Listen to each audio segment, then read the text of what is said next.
विद्यार्थी मित्रांनो, आज आपण 1.2 an encounter of a special kind या पाठाचा इंग्लिश वर्कशॉप पाहणार आहोत. चला तर मग सुरुवात करूया पहिल्या ऍक्टिव्हिटी पासून, पहिल्या प्रश्नापासून, जो या ठिकाणी आपल्याला पेजवर दिसतोय. Activity number 1, state whether you agree or disagree with the following statements. खालील वाक्यांशी तुम्ही सहमत आहात की असहमत आहात ते त्यांनी विचारलेलं आहे. Justify your choice with proper reasons, आणि त्या ठिकाणी कारण सुद्धा तुम्ही देऊ शकता. अशा प्रकारचा हा प्रश्न आहे मित्रांनो. या ठिकाणी काही सेंटेन्सेस दिलेले आहेत. याच्यामध्ये पहिलं सेंटेन्स आहे, आता ज्या विद्यार्थ्यांना पाठ समजलेला आहे ते विद्यार्थी ऍग्री डिसऍग्री मध्ये त्याचं उत्तर सहज या ठिकाणी रिस्पॉन्स देऊ शकतात.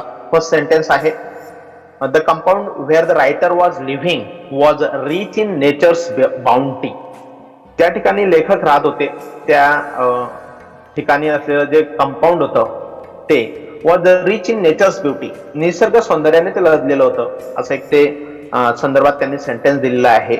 तर तुम्ही सांगू शकता it is agree or disagree. या वाक्याशी तुम्ही सहमत आहात की असहमत आहात? Tell me. Yes, very good. हर्षदाने उत्तर दिलेलं या ठिकाणी ऍग्री. चॅट बॉक्स मध्ये सुद्धा तुम्ही उत्तर देऊ शकता. ओके, फर्स्ट सेंटेन्स जे आहे मित्रांनो याच्याशी आपण सहमत आहोत, कारण त्या पाठामध्ये आपण हे वाक्य अभ्यासलेलं आहे. Okay. B sentence, holidays provide us an opportunity to read various magazines and story books. सुट्या आपल्याला एक प्रकारे संधी उपलब्ध करून देत असतात वेगवेगळ्या प्रकारची मॅगझिन्स आणि स्टोरी बुक्स वाचण्यासाठी. वेगवेगळ्या प्रकारची मॅगझिन्स आणि स्टोरी बुक वाचण्याची संधी सुट्या आपल्याला अवेलेबल करून देत असतात, पुरवत असतात. हे सुद्धा या सेंटेन्सची सुद्धा आपण ऍग्री आहात की डिसऍग्री आहात? Tell me your response. बोलू शकतात तुम्ही माईक अनम्यूट करून. Agree. Agree, yes. B sentence साठी सुद्धा तुम्ही ऍग्री आहात. Then C sentence, the narrator made a mistake by saving the baby langur. The narrator म्हणजे निवेदक, मेड अ मिस्टेक त्याने चूक केलेली होती, by saving the baby langur त्या बेबी लंगूरला वाचवून त्याने चूक केलेली होती. यू कॅन इझिली टेल, तुम्ही सहजपणे सांगू शकता इट इज डिसऍग्री. या वाक्याशी आपण असहमत आहोत, बरोबर आहे की नाही? कारण त्याने कोणत्याही प्रकारची चूक केलेली नव्हती निवेदकाने. यस. डी सेंटेन्स आहे, animals can not convey emotions. Animals cannot convey emotions म्हणजे प्राण्यांना भावना नसतात किंवा ते भावना व्यक्त करू शकत नाही, अशा प्रकारचे एक सेंटेन्स आहे. हे सुद्धा आपण डिसऍग्री मध्ये घेणार आहोत, कारण आपण पाहिलं होतं शेवटी ते जे त्या बेबी लंगूरची जी आई होती त्या नजरेमधून ती कृतज्ञता व्यक्त करत होती, तिच्या भावना ती व्यक्त करत होती, बरोबर आहे की नाही? देन नेक्स्ट ई सेंटेन्स आहे, the narrator was 55 years old when this incident occurred. ही जी घटना घडली ना तेव्हा लेखक निवेदक हा 55 वर्षाचा होता. 55 years old. या वाक्याशी तुम्ही सहमत आहात का? ऍग्री और डिसऍग्री? डिसऍग्री. डिसऍग्री, यस, डिसऍग्री. या वाक्याशी आम्ही असहमत आहोत, कारण तो निवेदक जो आहे तो 55 वर्षाचा नव्हता, तर तो एक लहान मुलगा होता त्यावेळेस लेखक, बरोबर आहे की नाही? अशा प्रकारे पहिल्या प्रश्नाचे उत्तर आपण लिहू शकतो. या ठिकाणी दुसरा प्रश्न आपल्या समोर आहे मित्रांनो, match the phrases given in group A with their meanings in group B. दोन ग्रुप दिलेले आहेत, ग्रुप ए आणि बी. ग्रुप ए मध्ये फ्रेजेस दिलेले आहेत, वाक्प्रचार दिलेले आहेत, आणि ग्रुप बी मध्ये त्यांचे मिनिंग्स दिलेले आहेत. तर यांच्या जोड्या त्यांनी आपल्याला जुळवायला सांगितलेल्या आहेत. ओके, तर यांच्या जोड्या जुळवत असताना आपल्याला या ठिकाणी पहिल्यांदा ए ग्रुप मधली जी फ्रेज आहे ती फ्रेज आपल्याला समजून घ्यावी लागेल, आणि त्याच्या अर्थाची बी ग्रुप मधली पेयर त्याच्याशी जोडावी लागेल, बरोबर आहे? पहिली फ्रेज दिलेली आहे त्यांनी, to be a part and parcel of. अशा प्रकारची एक फ्रेज आहे, to be a part and parcel of म्हणजे एखाद्या गोष्टीचा भाग असणं, अशा प्रकारची एक फ्रेज या ठिकाणी दिलेली आहे. आणि त्याच्यासाठी मित्रांनो आपण पर्याय देऊ शकतो, जो इकडे बी पार्ट मध्ये त्याची जोडी आपण मॅच करू शकतो, pair. To be an essential or integral part, महत्वाचा आवश्यक असलेला घटक आपण त्याला म्हणू शकतो. ए ची जोडी आपण 6 नंबरशी या ठिकाणी लावू शकतो. देन बी आहे, to be engrossed in. Engrossed in ही एक फ्रेज या ठिकाणी आपल्या समोर आहे, एनग्रॉस्ड इन. आणि याच्यासाठी आपल्याला या ठिकाणी दिलेल्या पर्यायांमधून बी ग्रुप मधला योग्य पर्याय आपल्याला निवडायचा आहे मित्रांनो. एनग्रॉस्ड म्हणजे काय ते आपल्याला समजून घ्यायचंय. यस, कुठला पर्याय सांगितला बेटा? बी पर्याय सांग. बी नॉट बी, या ठिकाणी बी नाही, त्यांनी नंबर दिलेले वी बोलले मी. पाच नंबर आहे. Yes, to be completely occupied with हा पर्यायाची सांगते.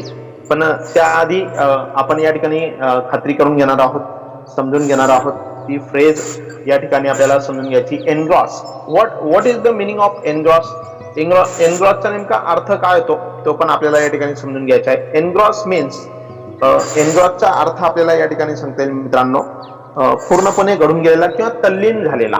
यस, कम्प्लिटली ऑक्युपाइड इन ही जी त्याने 5 नंबरचा हा पर्याय आपल्याला त्याच्याशी जुळवता येईल. Okay. Then number 3 C, to take notice of. Notice म्हणजे काय? सूचना, बरोबर आहे. टू टेक नोटीस ऑफ ही एक फ्रेज आहे या ठिकाणी, आणि त्याच्यासाठी आपल्याला पर्याय निवडायचा आहे. सांगू शकता तुम्ही पर्याय? यस, तुम्हाला जर येत असेल तर यस. Number 1, to observe and give attention. Mic बंद करा बेटा. माईक तुमचा जर आवाज येत असेल ना अवांतर, तर तो बंद करा, कारण रेकॉर्डिंग मध्ये तो आवाज येईल. ओके, फक्त ऐकलं तरी चालेल. To observe and give attention. तुम्ही अशा ठिकाणी बसायचंय बेटा जिथं तुम्हाला डिस्टर्बन्स होणार नाही, किंवा तुम्ही माईक अनम्यूट केल्यानंतर दुसरा इतर आवाज येणार नाही, ही पण दक्षता तुम्हाला घ्यायची. ओके. टू टेक नोटीस ऑफचा पर्याय सांगितला मी, option number 1 group A B मधला, to observe and give attention. Then number D, to figure out. पुढची जी फ्रेज आहे टू फिगर आउट, आणि याच्यासाठी आपल्याला या ठिकाणी पर्याय द्यायचा आहे. टू फिगर आउट साठी, to figure out means, figure आउटचा अर्थ आपल्याला सांगता येईल थिंकिंग, विचाराशी संबंधित ते आहे. To think about seriously. Okay, स्क्रीनवर काही ओरखडू नका बेटा.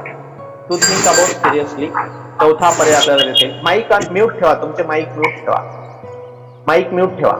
टाईप करून देऊ शकतात तुम्ही उत्तर. यस. देन नंबर पुढचा फ्रेज दिली E, to ponder over. Ponder means विचार करणं किंवा चिंतन करणं, ही फ्रेज आहे. टू पॉन्डर ओव्हर थिंकिंगशी संबंधित ही फ्रेज आहे, आणि याचा जो पर्याय आहे तो आपण बी ग्रुप मधून देऊ शकतो. Think about seriously. यस, 4 नंबरचा जो पर्याय आहे, टू थिंक अबाउट सिरियसली, गंभीरपणे एखाद्या गोष्टीचा विचार करणं, सिरियसली त्याचा विचार करणं. देन नेक्स्ट आहे F, to be overwhelm by. To be overwhelm. Overwhelm म्हणजे काय?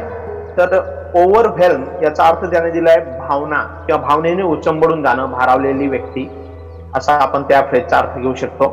आणि याच्यासाठी जो पर्याय आहे इमोशन्सशी संबंधित असल्यामुळे नंबर 7चा जो पर्याय आहे, to be affected emotionally in a powerful way. To be affected emotionally in a powerful way हा पर्याय आपण एफ साठी घेऊ शकतो. देन जी आहे in a flash. Flash means काय? फ्लॅश म्हणजे अचानकपणे, त्याला आपण घेऊ शकतो व्हेरी क्विकली. यस, 8वा जो पर्याय आहे व्हेरी क्विकली, हा जी साठी इन अ फ्लॅश साठी आपण घेऊ शकतो.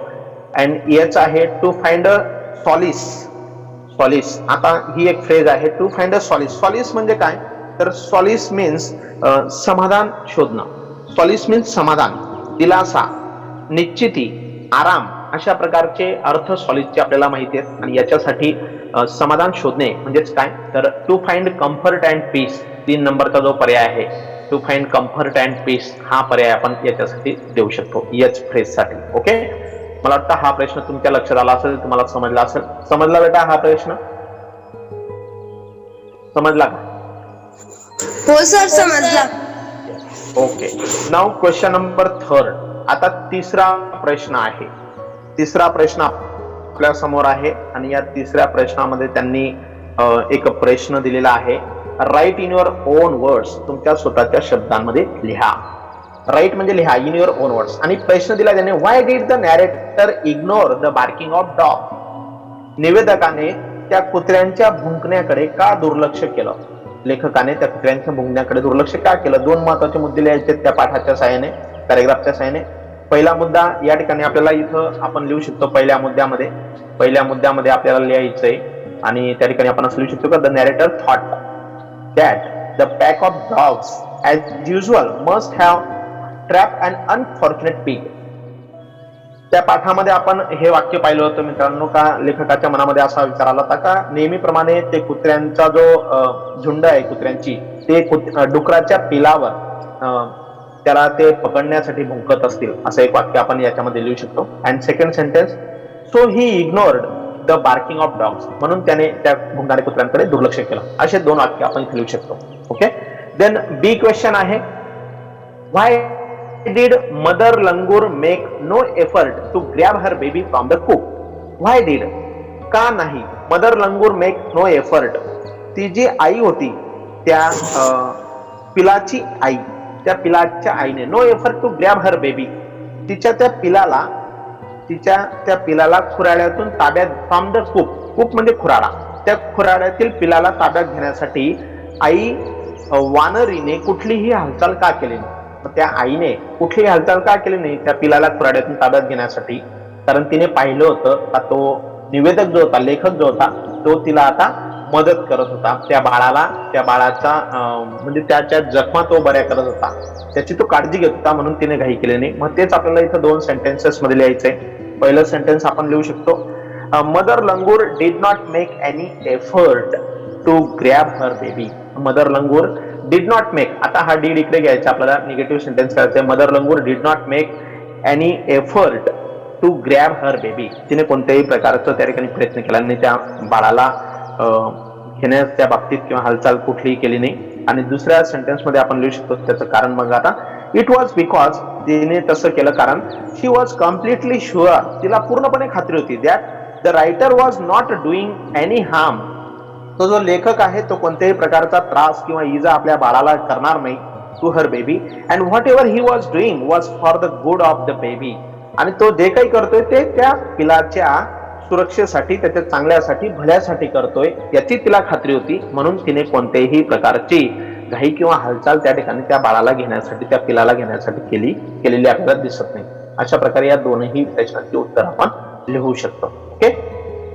देन क्वेश्चन नंबर 4, चौथा प्रश्न आहे आणि हा प्रश्न खूप काळजीपूर्वक आपल्याला समजून घ्यायचा आहे. मी थोडंसं फास्टली घेतोय बेटा. रीड द टेक्स्ट केअरफुली, आपण हा पाठ काळजीपूर्वक वाचलेलाच आहे. And arrange the occurrence of happenings in the text in a sequential order. And arrange म्हणजे काय, त्यांची व्यवस्थित मांडणी करा. द अकरन्स ऑफ हॅपनिंग्स, या ठिकाणी ज्या घटना घडलेल्या त्या, in the text in a sequential order, क्रमानुसार आता हे घटना आपल्याला लावायच्या आहेत. मग त्यांनी या ठिकाणी सेंटेन्सेस दिलेत बघा. I took the baby langur to the backyard, I cannot forget that look in her eyes. I म्हणजे कोण, लेखक या पाठाचे जे लेखक आहेत ते.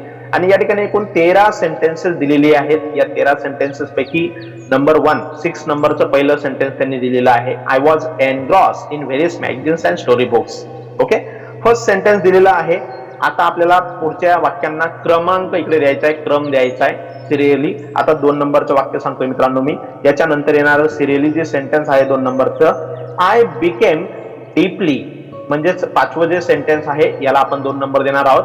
I became deeply absorbed in the book, मी त्या पुस्तकामध्ये पूर्णपणे गळून गेलो होतो, ते पुस्तक वाचण्यामध्ये मग्न झालेलो होतो, याला 2 नंबर देणार आहोत. Number 3, I heard the disturbance approaching closer, ते पुस्तक वाचण्यामध्ये मी मग्न असताना माझ्या खूप जवळच मला त्या अडथळा आणणारा तो आवाज माझ्या जवळ मला ऐकायला येत होता, याला 3 नंबर देणार आहोत.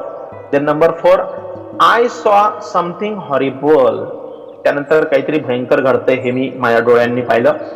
देन नंबर 5 आपण देणार आहोत. 4थं वाक्य लक्षात आलं तुमच्या. 10 नंबरच्या वाक्याला 4 नंबर क्रमांक दिला आपण, आय सॉ समथिंग हॉरिबल.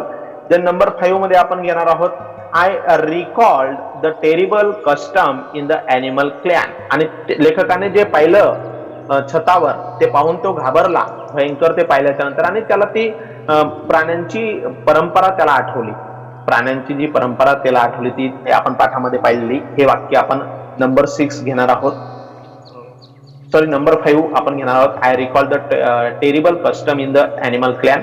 त्याच्यानंतर नंबर 6 घेणार आहोत, I took the baby langur to the backyard. नंतर त्याने काय केलं, मग त्या बेबी लंगूर, आता ते पाहिल्याच्या नंतर मग त्याने जी कृती केली ती सविस्तर दिलेली नाही, काही सेंटेन्सेस फक्त दिलेत. ते बेबी लंगूर खाली पडला आणि त्याने त्या बेबी लंगूरला उचललं आणि तिथे बॅकयार्ड, घराच्या पाठीमागे जागा जी होती तिथे तो घेऊन गेला. देन नंबर 7 मध्ये आपण घेणार आहोत 7 नंबरचं वाक्य आय गॅदर्ड. यस, नंबर 9चं जे वाक्य आहे ते 7 नंबरला घेणार आहोत आपण. I gathered a stout stick and then started throwing stones. अशा प्रकारचं एक वाक्य आपण या ठिकाणी घेऊ शकतो 7 नंबरला. त्याच्यानंतर 8 नंबर आहे I managed. Yes, where is manage. Okay okay, I manage 12 नंबरचं सेंटेन्स आहे, हे आपण 8 नंबरला घेणार आहोत. I manage to catch hold of the baby langur's tail. त्या बेबी लंगूरची शेपूट त्याने पकडलेली होती, ते एक सेंटेन्स इथं आहे. Then number 9 I allowed the mother access to her baby. हे 9 नंबर साठी घेणार आहोत. देन नंबर 10, त्याचा अर्थ समजून घ्या त्या सेंटेन्सेसचा. नंबर 10 आहे आय कॅन नॉट फॉरगेट. दुसरं जे सेंटेन्स आहे हे 10 नंबरला घेणार आहोत आपण. I can not forget that look in her eyes. आणि 11 नंबर जे आहे आय वॉज शो. 11 नंबरचं वाक्य 11 नंबरचं आहे I was show that food was not the only means of communication. 11 नंबरचं वाक्य 11 नंबर साठी आपण घेणार आहोत. आणि लास्ट 12 नंबरचं सेंटेन्स जे आहे I still fondly remember that encounter. हे सेंटेन्स लास्टली घेणार आहोत आपण 12 नंबर साठी. ओके, अशा प्रकारे यांचा क्रम आपण इकडे या ठिकाणी आपल्याला लिहायचा आहे. या बाजूला 1 नंबर दिलेला आहे त्यांनी, त्याच्या पुढचे जे आहेत एकूण आपल्याला 2 3 4 5 6 7 8 9 10 आणि 11 12 आणि 13 ही सेंटेन्सेस आपल्याला या ठिकाणी लिहायची. ओके, त्याच्यानंतर अशा पद्धतीचे हे सेंटेन्सेस आपण या ठिकाणी सांगू शकतो. त्याच्यानंतर पुढचा प्रश्न दिलेला आहे मित्रांनो, number 5. Discuss the following and write about it in your own words इन 5-6 लाईन्स. खालील बाबतीत त्यांनी चर्चा करायला सांगितलेली. Discuss the following and write about it in your own words 5-6 lines. तुमच्या स्वतःच्या शब्दांमध्ये 5-6 ओळींमध्ये त्याचं उत्तर त्यांनी लिहायला सांगितलंय. पहिला ए प्रश्न दिलाय, what would you do if you find and injured bird while returning from your school. शाळेमधून परत येताना तुम्हाला एखादा जखमी पक्षी जर सापडला तर तुम्ही नेमकं काय करणार किंवा तुम्ही काय केलं असतं, असा एक प्रश्न त्यांनी या ठिकाणी दिलेला आहे. आणि जर आपल्याला शाळेतून येताना जर समजा अशा प्रकारचा पक्षी सापडला, व्हॉट वुड यू डू, तुम्ही काय केलं असतं, अशा प्रकारचा प्रश्न विचारलेला आहे त्यांनी. मग याच्या उत्तरामध्ये आपण लिहू शकतो if I find an injured bird. जर मला असा जखमी पक्षी आढळला असता तर I will pick it up. मी त्याला उचललं असतं and bring it to my home carefully. आणि काळजीपूर्वक मी त्याला घरी नेलं असतं. I will put some drops of water in his mouth to make it fresh.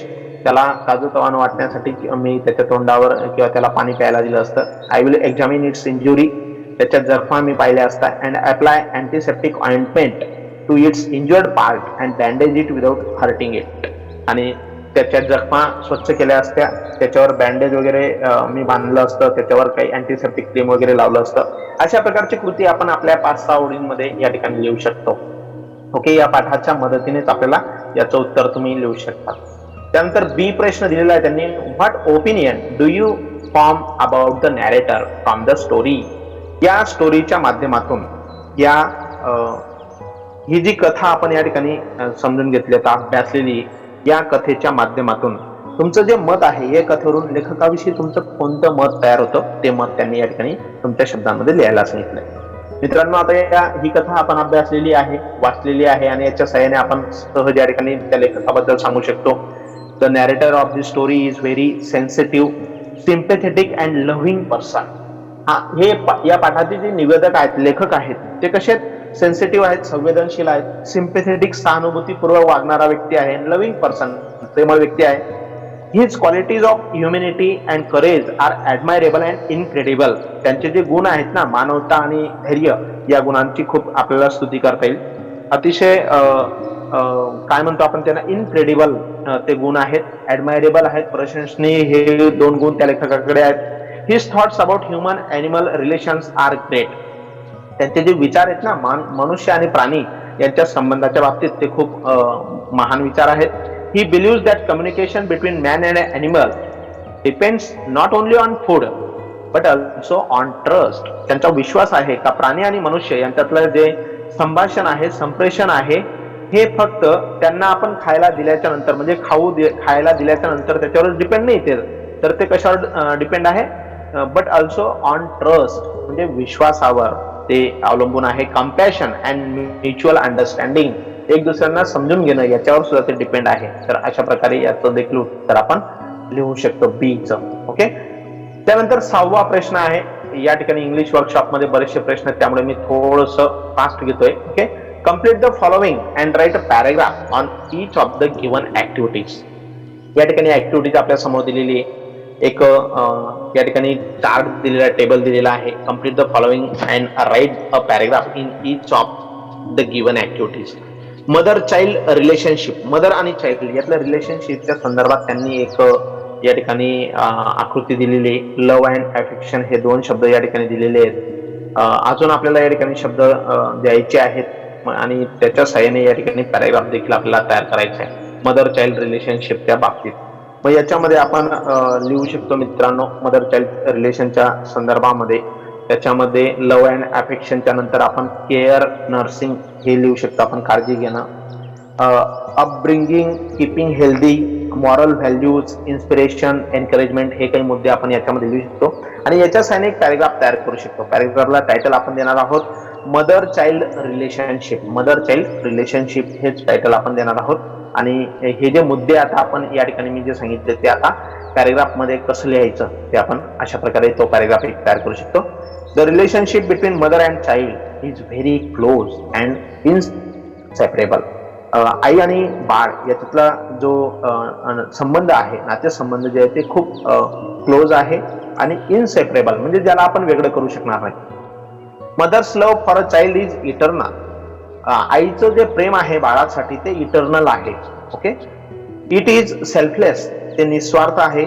Her love and affection for her children are boundless and invaluable. अमूल्य आणि कोणत्याही प्रकारचं त्याला बंधन नसलेलं असं ते प्रेम आहे. She looks after them, nurses them, ती त्या बाळाची काळजी घेते. And strives hard for her children's upbringing and keeping them healthy.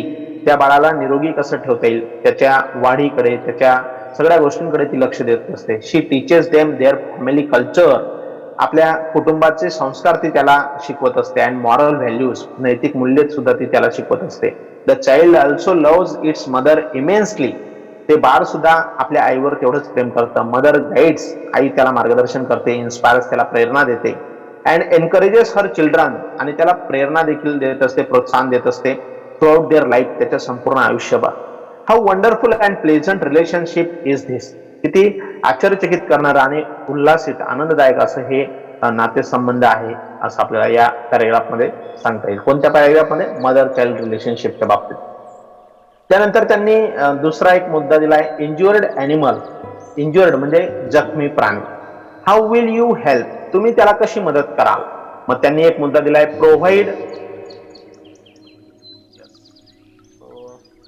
Provide water food. Water food हा एक मुद्दा त्यांनी दिलेला आहे. मग अजून त्याच्यामध्ये आपण देऊ शकतो पिकअप अँड ब्रिंग होम, त्याला जे आपण आता पाठामध्ये अभ्यासलं त्याला आपण उचलणार आहोत, घरी घेऊन येणार आहोत. बँडेज अँड फर्स्ट एड, त्याला त्याच्या जखमा आपण बँडेज करणार आहोत. Keep it in safe place, त्याला सुरक्षित ठिकाणी ठेवणार आहोत. मग असे 4-5 मुद्दे घेऊन आपण त्याच्यावरून पण पॅराग्राफ तयार करू शकतो. पॅराग्राफला आपण नाव देऊ शकतो, how I will help and injured animal. इथूनच आपण त्याचं शीर्षक तयार करू शकतो, how I will help and injured animal, जखमी झालेल्या प्राण्याला मी कशी मदत करणार. मग ह्याच मुद्द्यांच्या सहाय्याने आपण डेव्हलप करू शकतो, if I find and injured animal, जर मला जखमी प्राणी सापडला, I will pick it up tenderly, त्याला मी काळजीपूर्वक उचलेल. And bring it to my home carefully, आणि माझ्या घरी त्याला काळजीपूर्वक आणेल. I will put some drops of water in his mouth to make it fresh, त्याला मी प्यायला पाणी देईल. I will examine its injury, त्याच्या ज्या जखमा आहेत त्या मी तपासेल. And bandage it without hurting it, त्याला कोणत्याही प्रकारची दुखापत होणार नाही अशा पद्धतीने बँडेज बांधेल. When it is a little bit comfortable, त्याला जेव्हा थोडंसं आराम वाटेल ना, I will provide it water and food, त्याला मी पुन्हा त्या ठिकाणी काहीतरी खायला देईल, पाणी प्यायला देईल.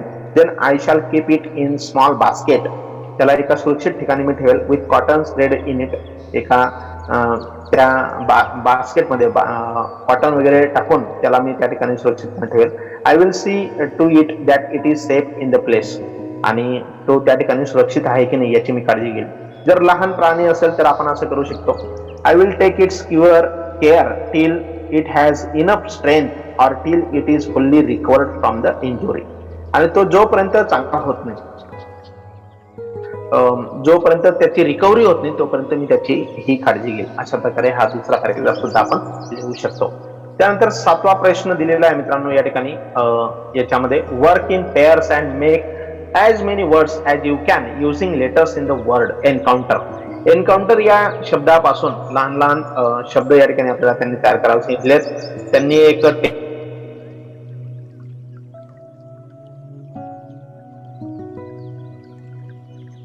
टेबल आहे. ओके. आणि याच्यामध्ये आता एन्काउंटर हा जो शब्द आहे, एन्काउंटर या शब्दापासून आपल्याला 3 अक्षरी शब्द इथे लिहायचे आहेत पहिल्या कॉलम मध्ये, 4 अक्षरी शब्द जे आहेत ते याच्यामध्ये लिहायचे आहेत आणि 5-6 लेटर वर्ड्स जे आहेत ते याच्यामध्ये आपल्याला लिहायचे आहेत. तर अशा पद्धतीने आपण ते लिहू शकतो. मग 3 लेटर वर्ड्स मध्ये 10 त्यांनी दिला आहे. अजून याच्यामध्ये या आता मी हा जो एन्काउंटर शब्द याच्यापासून बघा मी शब्द सांगतोय तुम्हाला 3 अक्षरी शब्द. आवर OUR आवर शब्द तयार होतो. कॉट COT कॉट तयार होतोय. नॉट NOT नॉट तयार होतोय. Then out OUT, nut NUT, 10 आहेच ऑलरेडी दिलेला. रन RUN रन तयार होतोय. वन ONE वन तयार होतोय. Nor NOR tone TON ton तयार होतोय. नेट NET आणि TOE टो. एवढे शब्द 3 अक्षरी तयार होतात. 4 अक्षरी सुद्धा तेवढेच तयार बघूयात किती तयार होतात. टू दिलेला आहे. नाऊन तयार होतोय बघा NOUN नाऊन. 4 अक्षरी शब्द याच्यामध्ये दुसऱ्या कॉलम मध्ये आले पाहिजेत. कोट तयार होतोय COT. Then note NOT. None तयार होतोय NONE. टूर ऑलरेडी दिलेला आहे. ट्यून तयार होतोय TUNE. क्यूट तयार होतोय CUTE. रेंट RENT आणि टर्न TURN. अशा प्रकारचे शब्द या ठिकाणी तयार होतात. 4, 5 आणि 6 अक्षरी शब्दांमध्ये या ठिकाणी एंटर दिलेला आहे. अजून आपण या ठिकाणी तयार करू शकतो शब्द. रूट शब्द तयार होतोय बघा ROUTE. Then court COURT. Then enter दिलेला आहे. सेंटर शब्द तयार होतो CENTRE आणि काउंटर COUNTER. असे 5-6 अक्षरी सुद्धा शब्द या ठिकाणी 5 शब्द तयार होत आहेत. ओके. अशा पद्धतीने आपल्याला हा टेबल सुद्धा कम्प्लीट करता येईल मित्रांनो. देन क्वेश्चन नंबर 8 आहे translate the following proverbs in English. या ज्या 2 प्रोव्हर्ब्स या ठिकाणी दिलेले आहेत, जनसेवा हीच खरी ईश्वर सेवा आणि पेरावे तसे उगवते, तर यांचं इंग्रजीमध्ये आपल्याला भाषांतर करायला सांगितलेलं आहे. इंग्रजीमध्ये या प्रोव्हर्ब्स त्यांनी लिहायला सांगितलेले आहेत. तर पहिली जी प्रोव्हर्ब आहे जनसेवा हीच खरी ईश्वर सेवा, याच्यासाठी आपण लिहू शकतो मित्रांनो. लक्षात घ्या, समजून घ्या. Service to man is service to God. Service to man, service म्हणजे सेवा. सर्व्हिस टू मॅन म्हणजे काय? जनसेवा. Is to service to man is service to God. अशा प्रकारे आपण त्याची प्रोव्हर्ब इंग्रजीमध्ये तयार करू शकतो. आणि पेरावे तसे उगवते याच्यासाठी as you sow so shall you reap, म्हणजे जे तुम्ही पेराल म्हणजे पेरावं तसं उगवतं, अशा या अर्थाची इंग्रजी फ्रेज प्रोव्हर्ब आपण सांगू शकतो. As you sow so shall you reap. Okay. Then question number 9 दिलेला आहे. Write paragraph and give an appropriate title to it. Use the following points. या ठिकाणी काही मुद्दे दिलेले आहेत मित्रांनो आणि या मुद्द्यांच्या साह्याने एक पॅराग्राफ लिहायला सांगितलं, त्याला शीर्षक द्यायला सांगितलंय. मुद्दे दिलेत. बर्ड्स अँड ॲनिमल्स, पक्षी आणि प्राणी.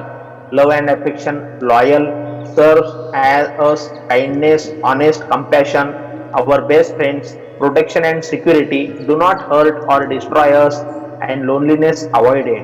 अशा प्रकारचे एवढे मुद्दे त्यांनी या ठिकाणी दिलेले आहेत आणि या मुद्द्यांच्या साहाय्याने आपल्याला एक योग्य शीर्षक, समर्पक असं शीर्षक देऊन एक पॅराग्राफ तयार करायचा आहे. ओके. तर या ठिकाणी बर्ड्स अँड ॲनिमल्स, पक्षी प्राणी, लव्ह अँड अफेक्शन, प्रेमळपणा म्हणून आपण त्यांचा, लॉयल निष्ठा, आवर बेस्ट फ्रेंड्स आपले चांगले मित्र, सर्व अस ते आपण ची सेवा करू शकतो किंवा ते सुद्धा आपली सेवा करू शकतात, आपल्याला मदत करत असतात. ते प्रोटेक्शन अँड सिक्युरिटी, त्यांची सुरक्षितता आणि सुरक्षिततेच्या बाबतीत. काइंडनेस, दयाळू, ऑनेस्ट, प्रामाणिक, compassion, do not hurt or destroy us, आम्हाला जखमी करू नका, आम्हाला आमचा नाश करू नका. लोनलीनेस अवॉइडेड, म्हणजे आपला जो एकाकीपणा असतो तो टाळण्याचा प्रयत्न करतात.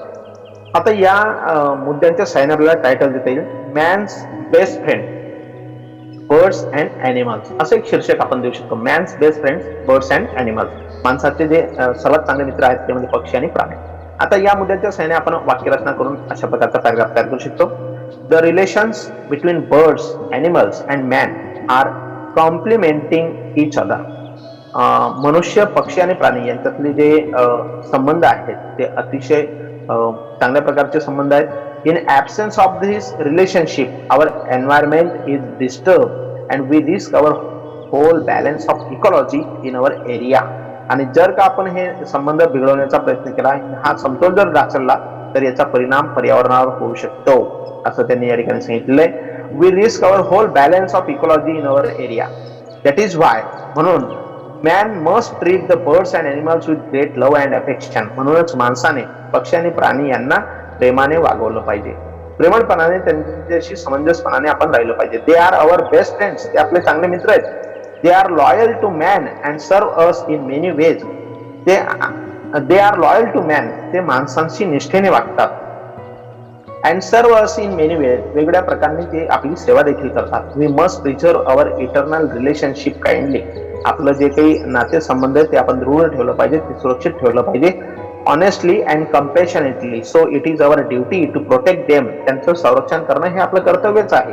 Take care of their security without hurting them. त्यांना कोणत्याही प्रकारची दुखापत न करता आपण त्यांची सुरक्षितता राखली पाहिजे. It is our duty to maintain this relationship. It is our duty, ते आपलं कर्तव्यच आहे. To maintain this relationship because they can not speak. ते बोलू शकत नाही. पक्षी आणि प्राणी बोलतात का? नाही बोलू शकत. त्याच्यामुळे आपला संबंध आपण व्यवस्थित ठेवणं हे आपलं कर्तव्यच आहे. They try to explain their feelings without words. त्यांच्या ज्या भावना आहेत ना ते व्यक्त करण्याचा प्रयत्न करतात शब्दांशिवाय. Their eyes and action speak. त्यांचे डोळे आणि कृती बोलत असते. Try to understand them with love, affection and help them in their needs. त्यांना आपण प्रेमळपणे आपण समजून घेण्याचा प्रयत्न केला पाहिजे. त्यांच्या गरजेमध्ये आपण त्यांना मदत केली पाहिजे. Man needs the company of birds. पक्ष्यांना त्यांच्या सहवासाची गरज असते. अँड ॲनिमल्स, आणि प्राण्यांना सुद्धा. Love the wild life and avoid loneliness. Protect them. Love the wild and avoid loneliness. Wild life, या प्राण्यांच्या, वन्यजीवांवर आपण प्रेम केलं पाहिजे आणि आपला जो एकटेपणा आहे, एकाकीपणा आहे तो टाळला पाहिजे. प्रोटेक्ट देम, त्यांचं संरक्षण देखील आपण केलं पाहिजे. तर अशा प्रकारचा पॅरेग्राफ आपण या ठिकाणी लिहू शकतो. ओके, या ठिकाणी. त्याच्यानंतर क्वेश्चन नंबर 10 सुद्धा या ठिकाणी दिलेला आहे. 10A, complete the remaining blocks determining the types of news. न्यूजचे प्रकार विचारले आहेत मित्रांनो. इथं टाइप्स ऑफ न्यूज, बातम्यांचे प्रकार. याच्यामध्ये बघा बिझनेस एक दिलेला आहे आणि स्पोर्ट्स दिलेला आहे. अजून आपल्याला 4 या ठिकाणी प्रकार लिहायचे आहेत. याच्यामध्ये सिटी न्यूज, शहराशी संबंधित बातम्या, पॉलिटिक्स, राजकारणाशी संबंधित, देन इंटरनॅशनल न्यूज, आंतरराष्ट्रीय बातम्या, अँड देन इकॉनॉमिक्स आणि आर्थिकशी संबंधित अशा न्यूज आपण लिहू शकतो. माहिती